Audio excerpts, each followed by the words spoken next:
Di dalam kitab Qasasul Anbiya, Nabi Sulaiman pernah ditanya, Pak, ya Sulaiman, kalau seandainya engkau tidak bisa memasukkan satu butir makanan nasi gandum yang engkau makan, tidak bisa engkau memasukkan ke dalam mulutmu, sebab Allah Ta'ala sulitkan tangannya untuk bergerak, sebab Allah tak bisakan dia masukkan ke dalam mulutnya, apa yang akan kau lakukan? Kamu roh ini yang menjadikan kita mulia, maka jaga dia. Dari mana datangnya? Dari yang maha mulia, yang ditiupkan di mana hatihi dia, kami tiupkan kepadanya. Waja'alakum sama, jadi kamu bisa mendengar, wal absar, kamu bisa melihat, punya penglihatan, wal afidah, kamu punya hati untuk merasakan dan memikirkan. Hidup dari jaga telinga, jaga mata, jaga hati. Kalau tak bisa jaga mata, jaga telinga, jaga hati, maka kita, Allah katakan makhluk yang hina, bahkan lebih hina daripada binatang. Sekarang kita ukur kita ini, kira-kira kita kerjakan tak tugas kita sebagai pengabdi?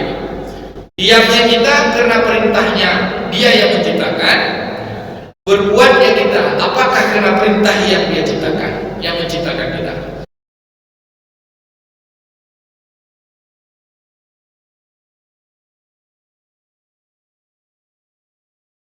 A'udzubillahi minasyaitonir rajim. Bismillahirrahmanirrahim.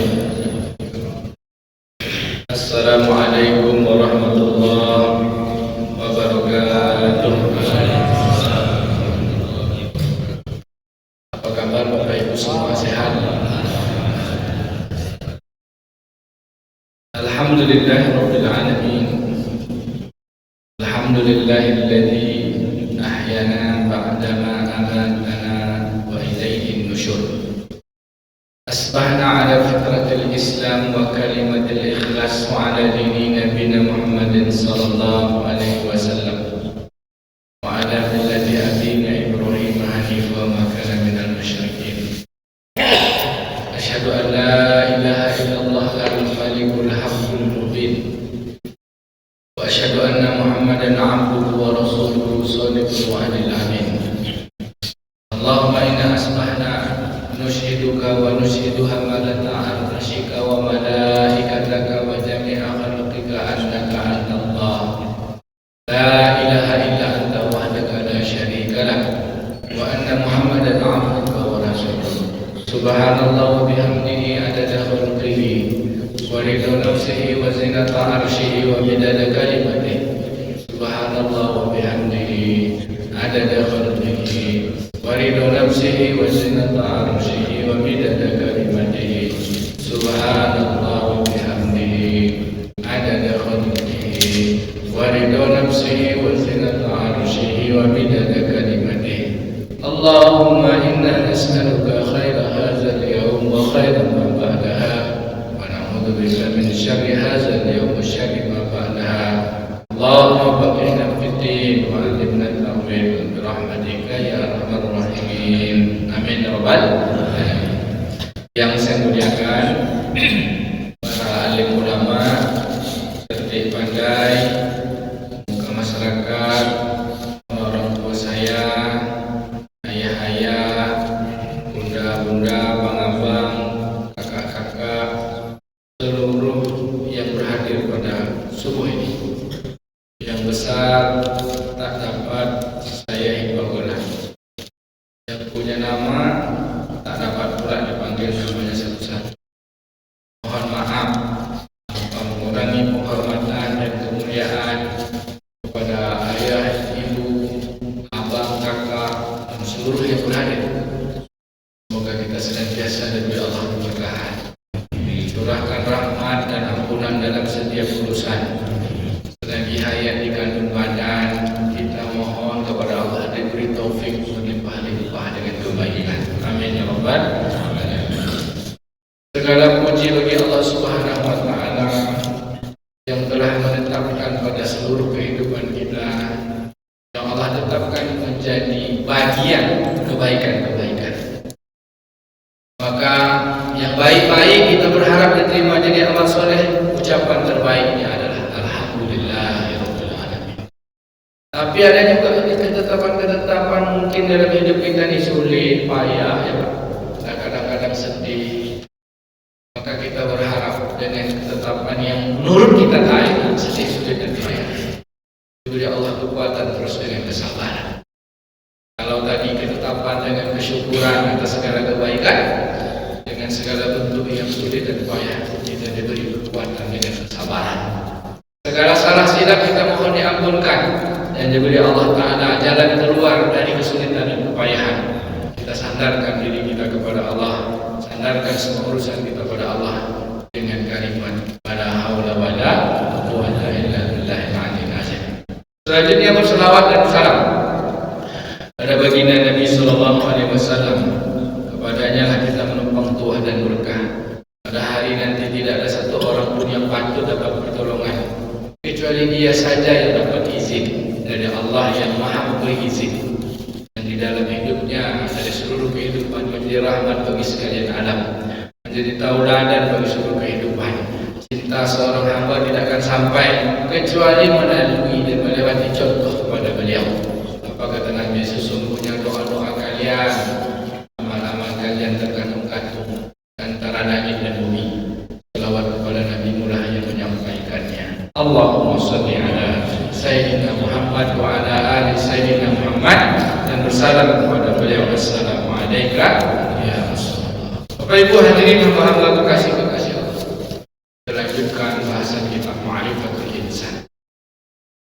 Bab yang pertama, hakikat manusia. Yang pertama kemarin apa? Hakikat manusia sebagai makhluk. Sebagai makhluk ada yang tak bisa ditolak pada kehidupannya. Pertama, dia makhluk yang fitrah, sebuah ketetapan yang tidak bisa dipilih-pilih. Fitrahnya bersih dengan kasih sayang Allah Ta'ala. Sebagai makhluk dia adalah hamba yang lemah. Dia hanya bisa bergantung kepada yang menciptakannya. Cuma kadang-kadang kita ini Pak merasa hebat pula, ya. Di dalam kitab Qasasul Anbiya, Nabi Sulaiman pernah ditanya, Pak, ya Sulaiman, kalau seandainya engkau tidak bisa memasukkan satu butir makanan asli gandum yang engkau makan, tidak bisa engkau memasukkan ke dalam mulutmu, sebab Allah Ta'ala sulitkan tangannya untuk bergerak, sebab Allah tak bisakan dia masukkan ke dalam mulutnya, apa yang akan kau lakukan? Nabi Sulaiman, separuh dari seluruh kerajaan ini akan ku tebus dan ku bayarkan untuk bisa memasukkan satu nikmat Allah berupa makanan. Wahai Sulaiman, dimana kalau seandainya Allah Ta'ala tidak izinkan makanan yang sudah masuk untuk tak bisa keluar, untuk keluar lagi. Kita bisa makan, tapi tak bisa ngomong. Gimana? Apa kata Nabi Sulaiman? Separuh dari kerajaan ini aku bayarkan.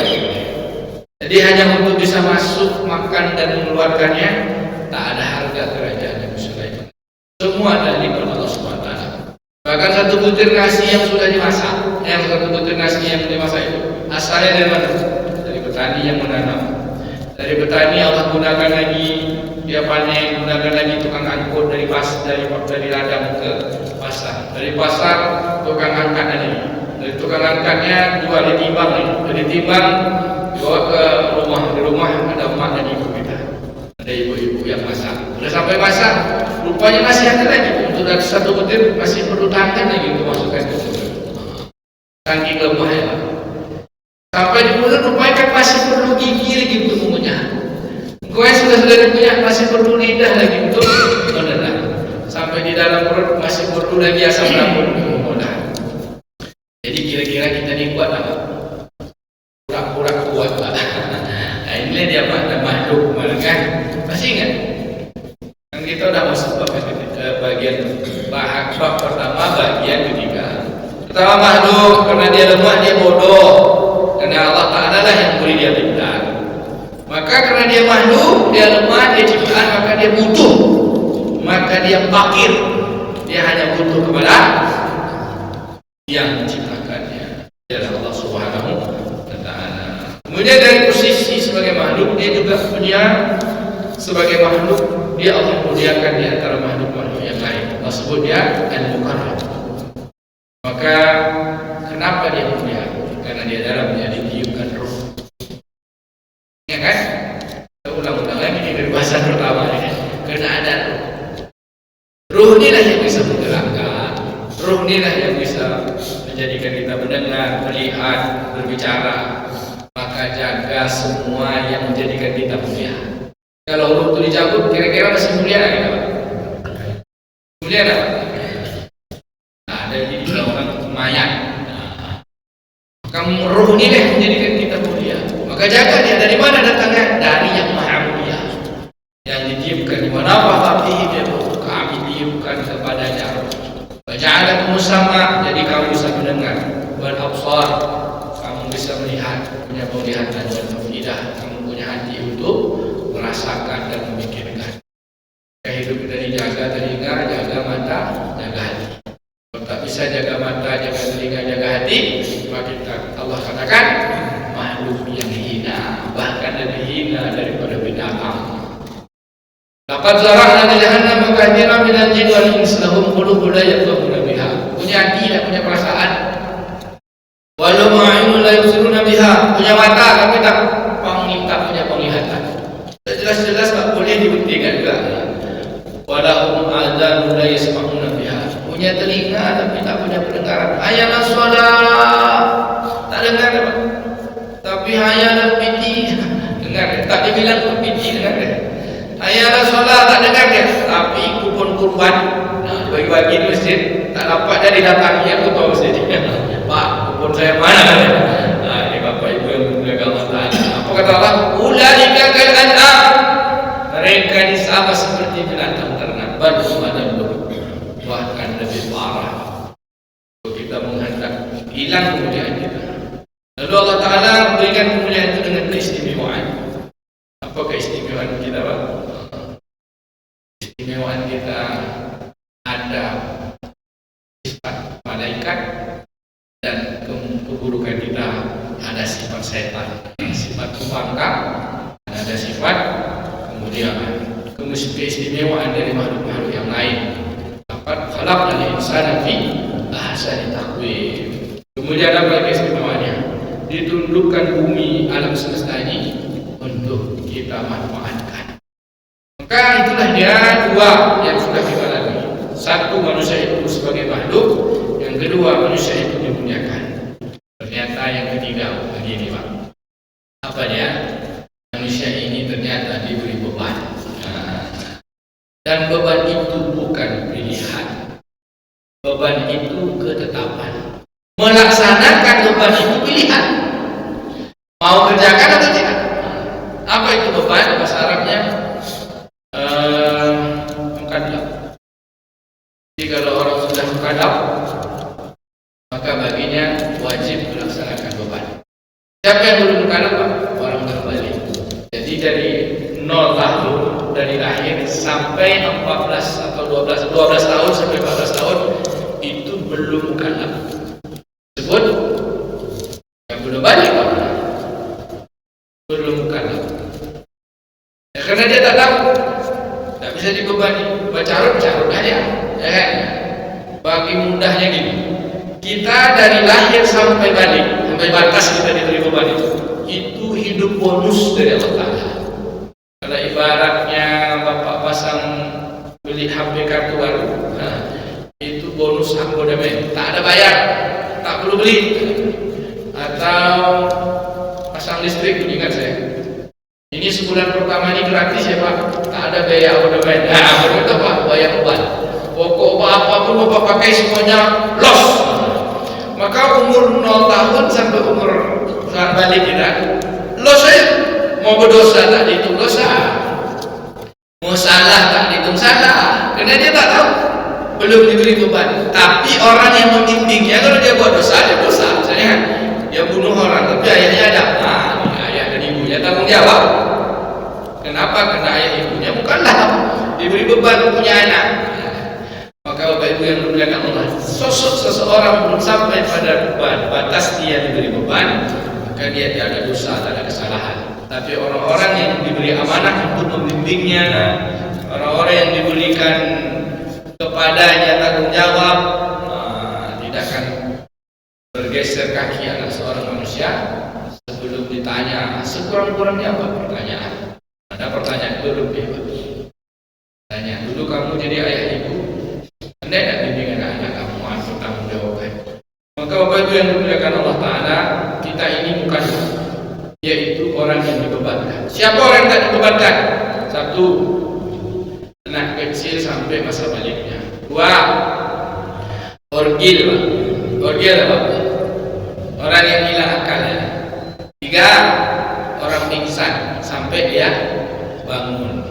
Pingsan sampai dia sadar. Orang gila sampai dia sehat. Satu, anak kecil sampai baliknya, itu tidak pada. Dua, orang yang hilang akalnya. Tiga, orang gila sampai dia sehat. Empat, orang pingsan sampai dia bangun. Lima, orang pikun. Kacamata saya mana? Mana kacamata saya? Padahal kacamata di sini. Ada dia. Pikun sampai dia ingat. Jadi tak ada beban nanti kalau pikun. Kejap-kejap hanya. Bapak Ibu yang dimuliakan Allah, ada nampak di sama kita. Kita bukan anak kecil, kita bukan pula orang yang hilang akal, kita bukan pula pingsan, kita bukan pula pikun. Apa beda pikun sama lupa? Lupa nanti dia ingat lagi. Kalau pikun itu Pak, tak ingat lagi itu ulang-ulangan. Tak jumpa sama Ustaz, sama Pak Ustaz, tak ingat. Siapa nama awak? Nama awak Dr. Rasmi Jas. Bentar lagi tanya. Siapa nama awak? Kata itu dia ulang-ulangan lagi Pak. Nama awak Dr. Rasmi. Di mana dia? Dia lupa. Apa kerjaan? Awak imam dosen itu. Bentar, siapa nama? Itu lah itu. Kalau orang itu suka itu dia ditanya. Berapa anak? Ada kan? Berapa? Itu dia ulang-ulang. Jadi Bapak Ibu kalau dengar orang pikun ni, tak usah dia bertanya. Kita yang ngajak dia bicara, kita yang ngajak dia. Tak bosan kita tu. Nanti dia ceritakan masa lalu dia. Ulang-ulangan. Tapi kalau dia tanya, pertanyaannya dia ulang-ulangan. Sudah tu kita. Tadi kan ada tanya, jangan marah tadi kan. Itu tidak lagi beban. Sama seperti anak kecil. Anak kecil gitu kan. Apa ni? Apa ni? Sampai dia balik. Semua ditanya. Ini apa ni? Apa ni? Tapi kita kan dengan senang kan? Dengan senang menjawab pertanyaan anak-anak kita. Dan kadang-kadang sudah besar kita. Ibu kita dengan ayah kita sudah tua dah sampai masa pikunnya. Kalau berulang-ulang dia tanya pasti marah kita. Apa Allah yang pukul dia tanya Tuhan. Tapi waktu dia kecil dia tanya, apa ni man? Apa ni man? Apa ni man? Kalau kita akan ini man, ini anak. Kadang-kadang cocek, bentilan anaknya ada lagi. Tahu apa cocek lah? Itu bahasa kampung Pak Khair Rasadin. Cocek itu cerewet. Apa itu yang dimuliakan Allah Subhanahu Wa Taala? Maka dengan mukallaf ini, dengan beban ini ada dua utama beban pada kehidupan kita. Pertama, ada surat Az-Zariyat ayat 56. Itu SK, surat keputusan. SK pertama kita, bukan SK pertama jadi PNS, SK jadi pegawai di Pertamina atau Chevron di Kalteng. SK kita ini surat keterangan keputusan, mengingat, menimbang, menetapkan kamu jadi manusia kata Allah. Ada tak Bapak Ibu yang menolak atau yang bisa memilih selain jadi manusia? Sekarang ni lama tak mau jadi manusia. Ada yang ketika dia tak kerjakan beban hidupnya, tak jadi manusia, di binatang ya Pak. Tak jadi manusia, jadi setan. Adakah manusia yang lebih buruk daripada setan? Ada. Pada iblis namanya Fir'aun. Fir'aun ini dahsyat dalam kitab disebutkan. Satu hari iblis datang kepada Fir'aun. Iblis pun demi namanya wah angka ya pada Fir'aun gitu ya. Apa kata Fir'aun? Kalau apa baca? Kamu ni pun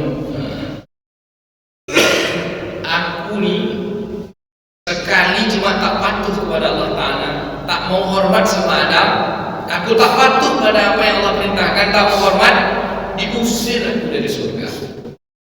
Aku dimasukkan ke dalam neraka ketetapan hidupku. Dan aku minta kepada Allah Ta'ala, minta tangguh sampai hari kiamat.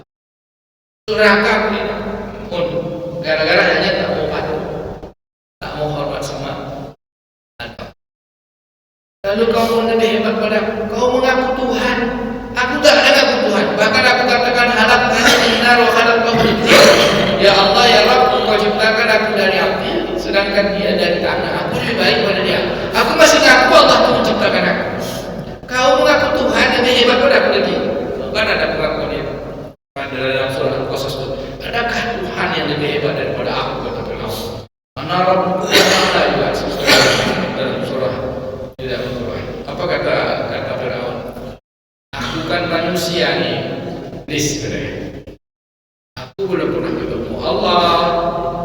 Aku hidup di dunia dan aku masih punya kesempatan untuk bertaubat. Padahal dia ada tugas utamanya, tapi dia membangkang, tidak mau dikerjakannya. Dia menjadi orang yang memilih jalan lain. Apa kata iblis? Fir'aun, ya nanti satu saat aku akan taubat. Allah Maha Penerima taubat. Allah Ghafurur Rahim. Tapi Fir'aun, iblis ini kan luar biasa, Pak. Kerjanya kan menggoda. Apa kata iblis?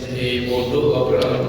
Masa sudah mau mengaku Tuhan, mau pula kau jadi mengaku sebagai hamba? Bodoh kata dia. Akhirnya dia kerjanya iblis itu kan bisik-bisik ya, Pak. Bisikannya digoda-godanya kita. Akhirnya jatuhlah kita keluar dari beban utama. Apa beban utama kita?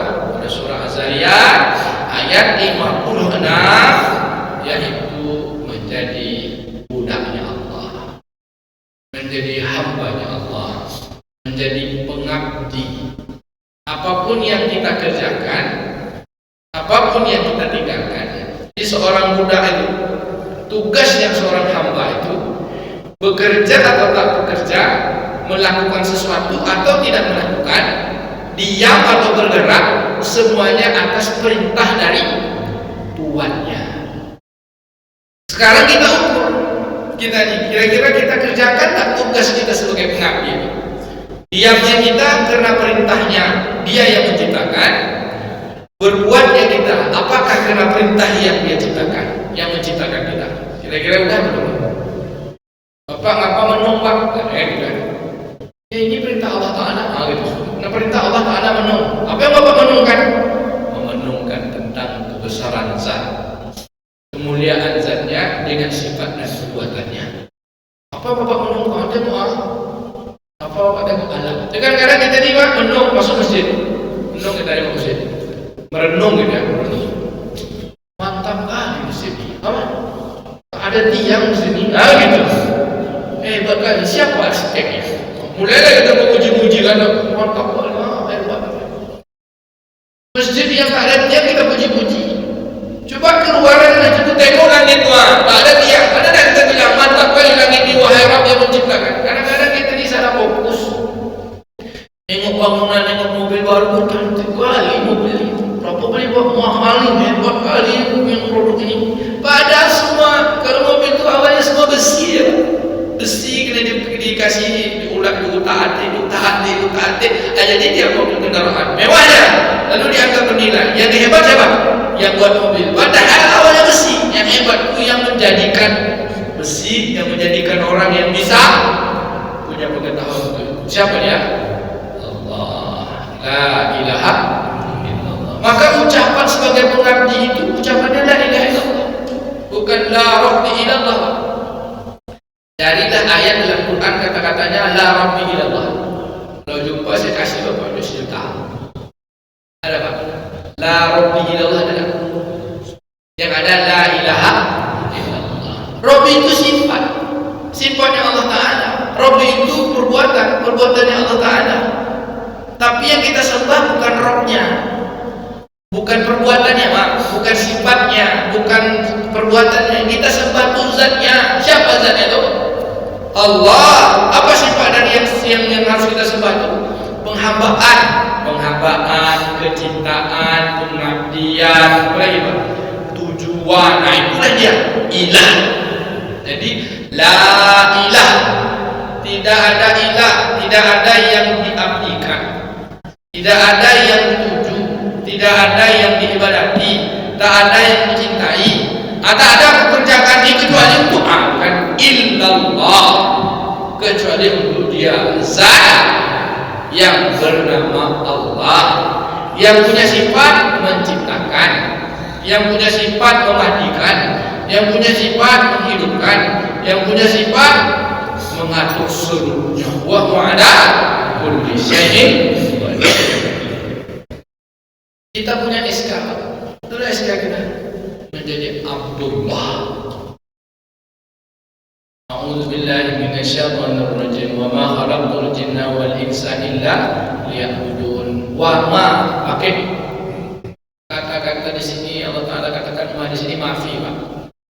Dan tidak adalah maksud diciptakan. Semua antara manusia dan jin itu semuanya tidak ada maksud Allah ciptakan.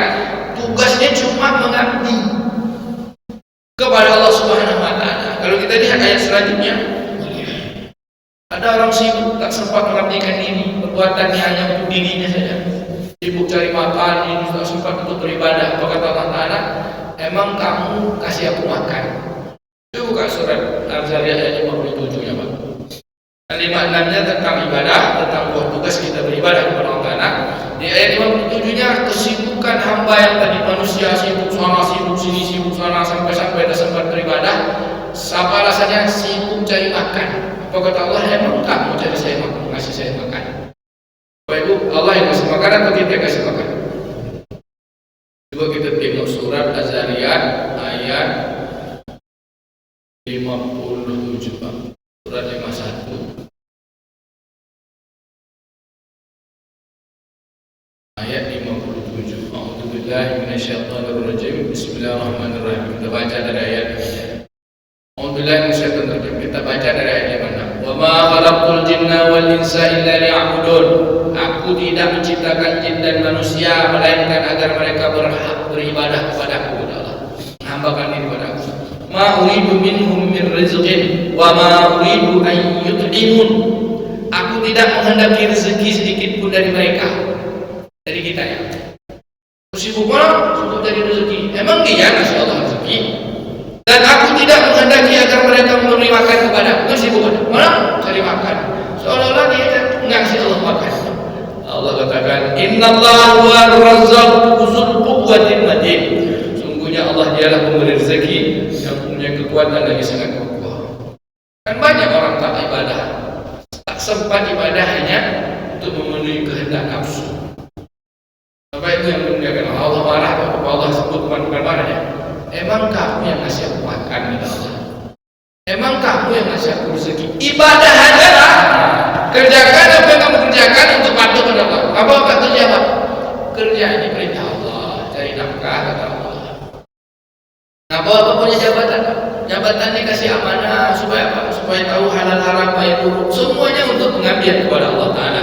Maka dengan kata makna pengabdian ini sepakat para ulama Ahlussunnah Jamaah, seorang abdi, seorang hamba, dia mesti mentaati. Kalimat taat itu ialah kalimat tauhid.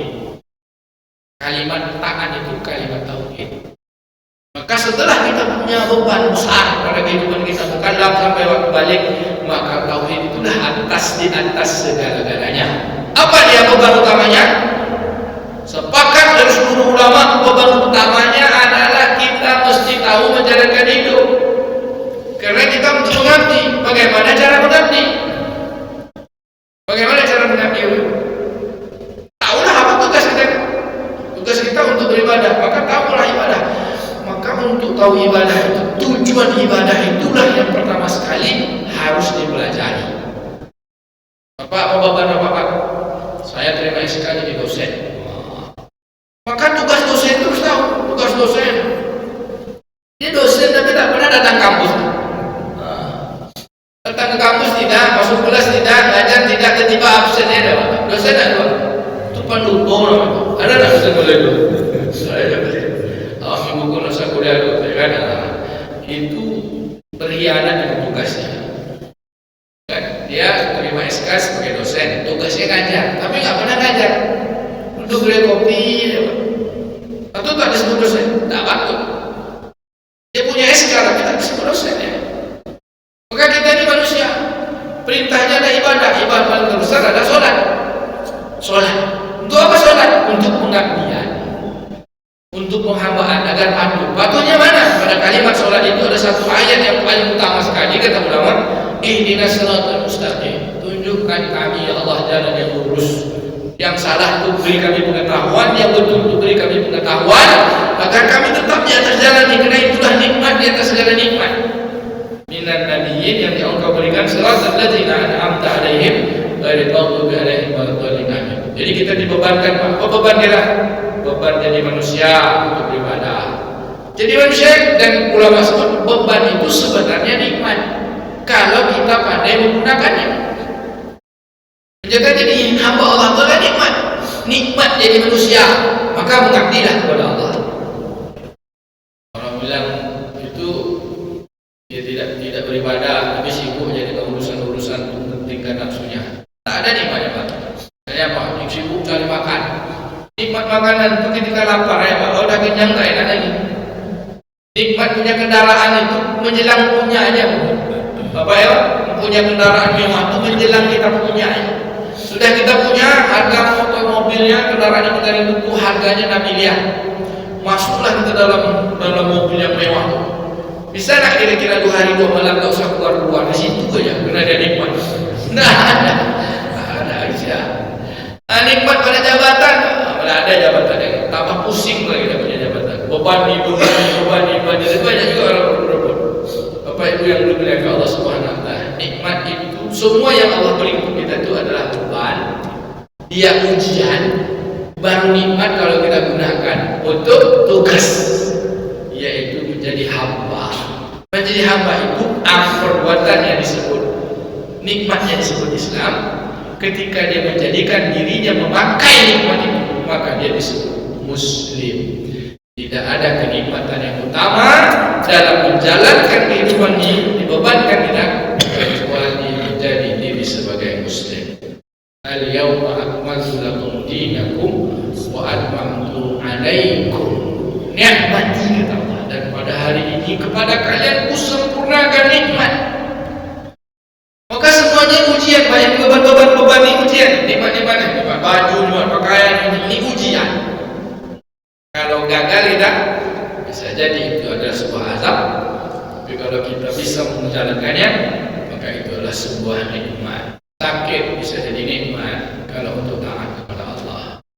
Kaya dia jadi nikmat untuk taat kepada Allah Ta'ala. Maka apa kalimat beban utamanya? La ilaha illallah. Itulah kalimat tauhid, kalimat yang disebut dengan kalimat yang menghalalkan kita agar kita patuh sebagai Abdullah. Maka beban la ilaha illallah ini maknanya 3, 4. 1, kalimat iman. Pengabdian kita kepada Allah itu harus dengan tauhid. Dengan kalimatnya la ilaha illallah disebut kalimat iman. Apa iman itu? Yaitu apa? Yakin, percaya bahwa kita ini diciptakan untuk menyembah Allah. Bahwa kita ini diciptakan Allah penciptanya. Ada sebutkan ini kalimat tauhid, tapi kita percaya Allah menciptakan, tapi tak patuh. Itu pembangkang namanya, tak sebut beriman. Musyrik nanti disebut lagi, munafik disebut lagi, fasik disebut kafir. Maka seseorang yang dibebankan dia kerjakan bebannya, maka dia patuh. Kepatuhan itu hanya kalimatnya, kalimat tauhid. Kalimat patuh, kalimat iman. Yang kedua, kalimat tahlil. Apa makna kalimat tahlil? Kalimat yang menjadikan orang berdosa jadi dihapuskan dosanya, halal. Kalimat orang kafir dengan kalimat itu dia jadi Allah terima. Kalimat yang sebab segala sesuatu tak mungkin Allah jadikan mungkin. Kalimat segala sesuatu yang tak ada dia jadi ada. Disebut dengan kalimat nafi isbat. Jadi kalimat iman, kalimat tahlil. Yang ketiga disebut kalimat nafi isbat. Nafi isbat itu tak adanya, semuanya Allah yang mengadakan. La ilaha illallah. Tak ada yang diibadati kecuali Allah, tak ada yang dicintai kecuali Allah, tak ada yang dituju kecuali Allah. 1 kalimat iman, yang kedua kalimat tahlil, yang ketiga kalimat nafi isbat, yang keempat kalimat ikhlas. Kalimat ikhlas. La ilaha illallah. Karena iblis tak mau mengucapkan itu. Iblis juga bilang, khalaqtani khalaqtani min nar wa khalaqtahu min tin. Engkau menciptakan aku dari api. Dari kalimat ini kata ulama, iblis itu mengakui Allah itu sebagai pengatur saja yang menciptakan. Tapi dia tak bilang, ya Allah, engkau ciptakan aku untuk patuh padamu. Ada. Kau ciptakan aku dari api, ya mana aku pada dia ini. Maka dia bilang, Allah, kau ciptakan aku untuk mematuhimu. Yang itu cuma pengakuan Nabi Adam AS. Rabbana zalamna anfusana wa illam taghfir lana wa tarhamna lanakunanna minal khasirin. Ampun ya Allah, maaf ya Allah, kami telah buat salah.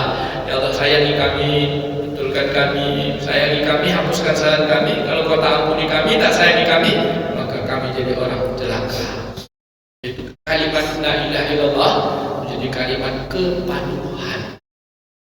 Itu kalimat ikhlas. Tak ada sesuatu di semua Allah ajalah. Dan yang terakhir ulama sebut kalimat la ilaha illallah itu kalimat yang dibebankan untuk kita. Beban itu la ilaha illallah itu. La ilaha illallah itu kalimat yang dibebankan agar kita patuh. Patuh yang ini halal, yang haram, yang baik buruk. Maka kalau kalimat itu sudah betul-betul kita kerjakan, maka kita akan menjadi disebutlah kalimat itu kalimat takwa. Kita punya menurut kalimat apa? Dah kerjakanlah. Kerjakan sesuatu karena Allah, tinggalkan sesuatu karena Allah, diamlah karena Allah.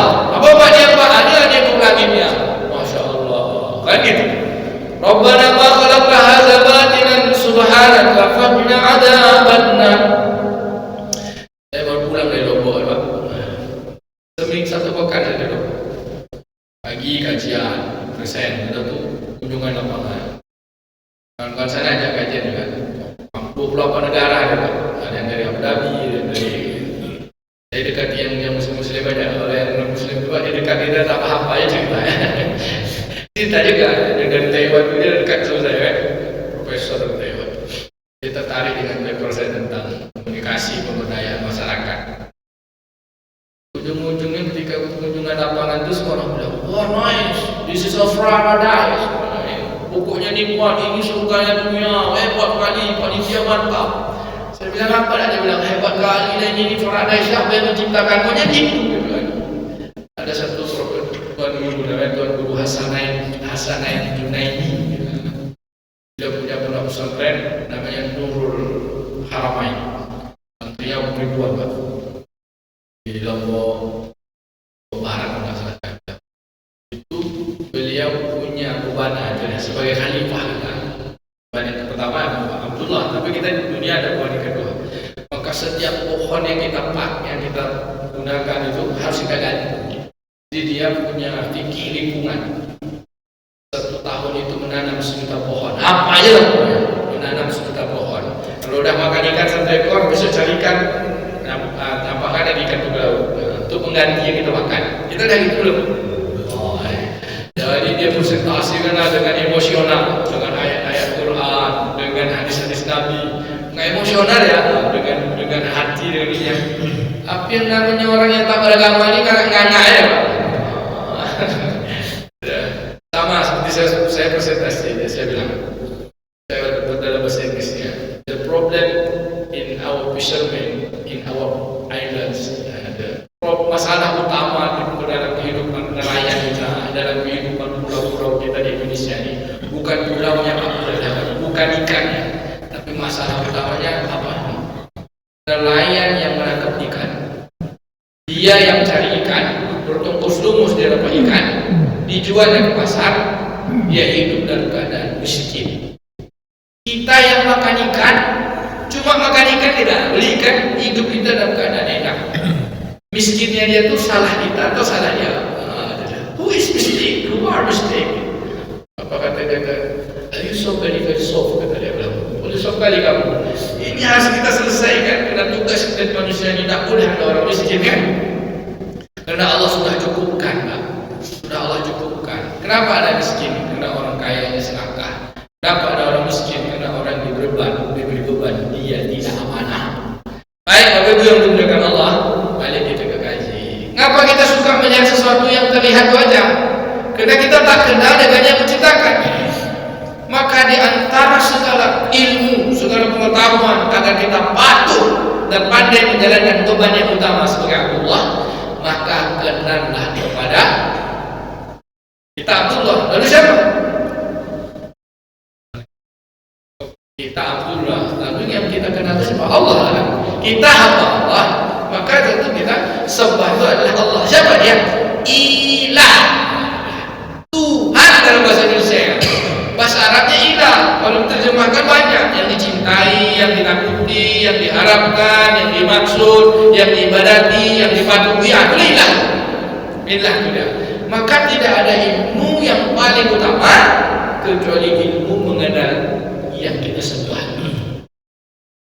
Tak ada yang lebih hebat, Pak. Itulah cuma hebat-hebatnya ilmu di luar dari ilmu mengenal Allah dan cara menjalankan hidup untuk patuh kepadanya. Tidak ada ilmu murah, ilmu hasil menung-menung. Hasil lah profesor apa, bidang lingkungan, bidang laut, bidang apa, dan dalam hasil. Hasil penelitian saya menjelaskan ini, itu kan hasil kontemplasi dia. Tapi kalau bilang hasil penelitian saya menemukan ini sesuai dengan ayat Quran ini, aduh, dia dipatuh namanya. Apapun yang namanya hasil pemikiran manusia tidak bersandarkan dari ayat-ayat Quran, kabar dari langit yang diturunkan kepada Nabi dan Rasul, maka semua pemikirannya itu bisa dibantah. Itu disebut dengan science, disebut dengan knowledge, hanya pengetahuan. Tapi itu bukan alim, bukan ilmu. Banyak orang dianggap berilmu dengan pemikirnya, tapi dia tak mengenal Tuhan yang menciptakan itu, maka disebut dengan fasik. Banyak orang fasik, Pak. Dia tahu kebaikan, tapi dia tak lakukan kebaikan. Itu fasik. Maka Bapak Ibu yang dimuliakan Allah, dalam kalam hikmah Imam Ibnu Taimiyah, bentuknya ini baik, Pak. Pengikutnya dia agak-agak apa sedikit, kan? Apa kata beliau? Menjelaskan tentang dua manusia. Benar ini, orang sibuk mengkaji ilmu fisika, mengaji tentang ilmu pengetahuan alam, mengaji tentang langit, mengetahui belajar tentang ilmu langit, planet, antariksa, terus mengukur curah hujan, keluarlah ilmunya, apa ilmunya? Ilmu fisika.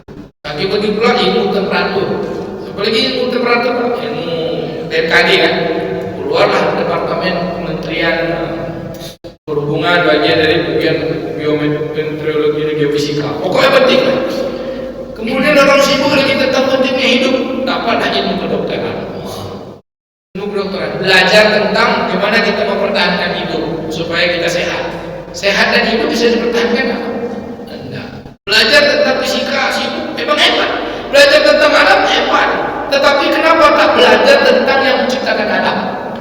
Belajar tentang kesehatan kedokteran itu hebat, tapi kenapa tak belajar tentang yang menjadikan sehat dan menjadikan hidup? Terkadang kita salah fokus dengan yang kecil, ya besar kita lupa. Kan berbondong-bondong anak-anak kita, Pak, mengejar apa? Fakultas kedokteran, berubah, masuk fakultas kedokteran jadi dokter, tapi tak sholat, tak ngerti pula baca Fatihah. Hasil penelitian saya buat itu kan 100 mahasiswa, dari 100 orang yang sholat, yang paham bacaan sholat 8 orang, paham arti bacaan sholat, semua sholat, Pak. 8 orang cuma yang ngerti dari mulai niat sampai salam. Nah, dia dibebankan hidupnya untuk mematuhi Allah Ta'ala, lalu dia coba kerjakan yang dia patuh, yang dia kerjakan itu dia paham ya. Kamu sholat dia apa patuh, apa kamu dia sholat itu coba artikan. Arti sholat itu tak mengerti dah. Untung tak profesor atau teliti atau profesor kacau. 8 orang cuma dari 124 mahasiswa, 100 lah saya bulatkan. Artinya kalau kita bulatkan, hanya 8% dari orang yang sholat yang mengerti makna bacaan dari bacaan sholatnya, kecuali jemaah masih muhajirin. Saya ngerti semuanya, ya. Jadi seperti ini, mulai dari salat, dari takbiratul ihram sampai salam ngerti semua. Ya kan? Iya, Bu. Insyaallah. Maka Bapak Ibu yang dimuliakan Allah, maka ulama sepakat tidak ada ilmu yang paling utama kecuali ma'rifatullah. Jadi diasah terus. Ilmu untuk mengenal Allah asah terus. Lalu bagaimana bisa mengasahnya? Tidak ada bisa kepatuhan kecuali mengucapkan la ilaha illallah. Nabi katakan jadi itu imanukum, perbaharui iman kalian, perbaharui terus kepatuhan kalian, perbaharui terus keikhlasan kalian, perbaharui terus keberadaan dua kali ini tak ada kecuali diadakan. Berbahagia terus ketakwaan kita. Akhirul min qauli la ilaha. Banyak-banyak ucap la ilaha illallah. Baru kita bisa sampai kepada beban yang kerjakan. La ilaha illallah. Tak ada kepatuhan kepada Allah. Tak ada kepatuhan kepada Allah. Tak ada kepatuhan kepada Allah. Maka kalimat itu dipelajari, diucapkan, dipelajari, diamalkan. InsyaAllah akan selamat. Inilah kalimat yang paling utama, beban kita sebagai manusia. Paham Bapak Ibu? Untuk mengabdikan la ilaha illallah. Siapa yang punya kalimat ini pasti sukses. Nabi janji, apa kata Nabi, man akhir kalam la ilaha illallah dakhala jannah. Siapa yang akhir ucapnya ucap la ilaha illallah masuk surga. Abdullah bin Umar protes sama Nabi, ya Rasulullah, Ibnu Umar, walaupun dia berzina, walaupun dia pemabuk, kata Nabi, tidak masuk surga. Itulah dia kalimat kepatuhan, kalimat takwa. Bagaimana mungkin pula orang yang takwa dan patuh bisa berzina dan mabuk? Tapi kalau ahad akhir ayatnya dia ucapkan itu, dia akui, aku patuh ya Allah, maka Allah terima kepatuhannya. Kenapa? Karena masih ya, belum sampai di sini lagi di Allah. Bapak Ibu yang memuliakan Allah. Jadi apa yang paling penting? Paling penting la ilaha illallah. Itu lulus gitu. Jadi mau dokter Bapak, mau ekonom kan, mau profesor kan, mau ini kan, kalau tak kena la ilaha illallah, tak ada guna hidup. Tidak ada gunanya hidup. Salah kita menjalankan hidup. Maka la ilaha illallah beban yang kemudian mengantarkan kita kepada sukses, kesuksesan. Jadi kita ini mukallafnya untuk patuh, diberi ajarannya, jangan